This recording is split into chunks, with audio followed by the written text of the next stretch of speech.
As a janitor, Nene Renyaguza cleans up messes. Fitting because, for years, he felt like his life was one big mess.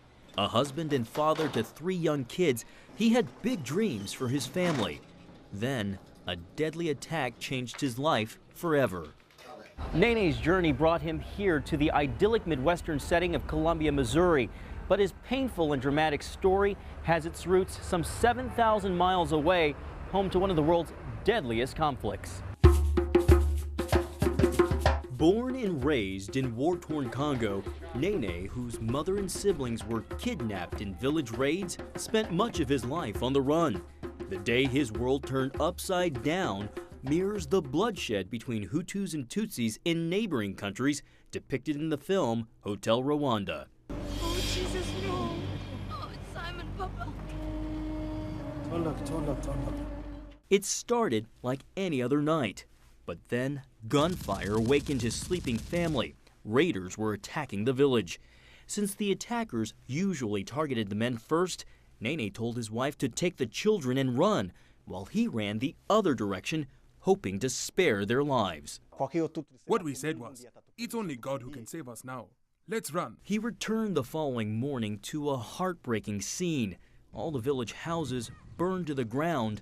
He was told his wife and kids were dead. It was at that time that I realized I'll never see them again. Alone and fearing another attack, Nene decided to flee, praying, God, if we are Christians, why is this happening? But in my heart, I felt a voice saying, look at the life of Job. So I realized what I was going through was not even difficult. 2 months later, he found safe harbor, traveling nearly 1,000 miles from his home in Congo to Rwanda, then on to Uganda, and finally Kenya. All the while, he relied on his faith in God and the help of strangers. After 3 years in Kenya came good news. He was going to America as a refugee. I was happy, but I said, God, if my family was alive, I could have gone with them to the United States. Nene made mid-Missouri his home. The only thing he brought with him was the Bible he escaped with during the raid, and in it, a picture of his wife, Francine. Hoping to put his painful past behind him, Nene poured himself into his work, just as he did farming, teaching, and preaching in Congo. He also pledged never to remarry unless he knew for sure Francine was dead. I had a feeling that maybe my family could be alive. But when I looked around in the natural, I said, no, I am cheating myself. But in my spirit, I felt strengthened. Nene found work as a custodian, but his true calling is the ministry.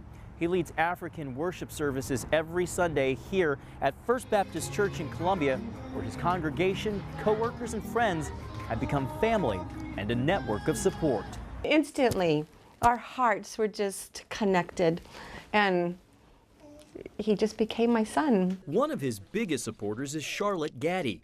They met when he came to her bank applying for a car loan and bonded over their common faith in Christ. Nene calls her Mama Charlotte and her husband Papa Steve, and says he no longer feels like an orphan.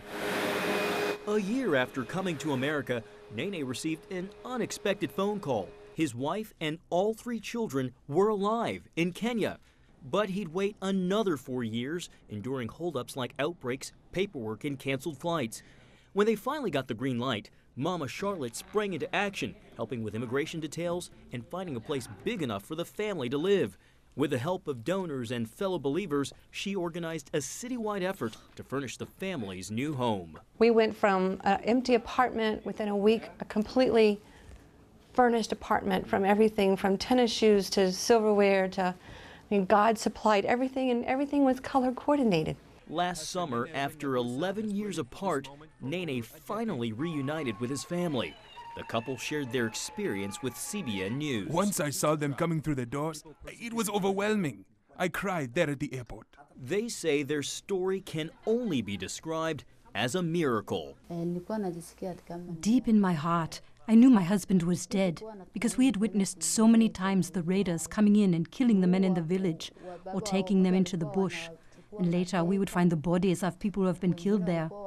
Looking back and seeing what happened, the only thing I can say is this is God's doing. It was like another wedding we have gone through. We have been wedded, my wife and our children. I asked Francine what she thought when she first saw her husband. When I last saw him in Congo, he was younger. He has grown older.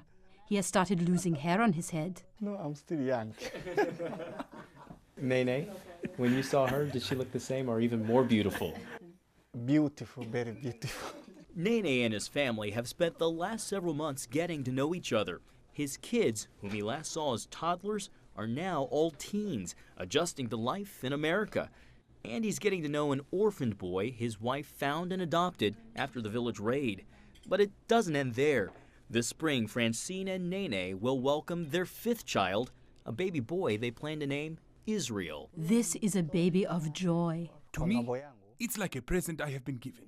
Nene admits it's tough supporting the family on his income, not to mention having to repay the U.S. government nearly $8,000 for the family's flight to the U.S. But he says he's grateful and wouldn't change a thing. Meanwhile, his family's still inspiring those in the community and all who hear their story. This couple represents so much in faithfulness of God and their vows to each other and the holiness of the vows. And they were faithful to the vow to God, and they were faithful to each other. And God used that in a miraculous way. John Jessup, CBN News, reporting in Columbia, Missouri.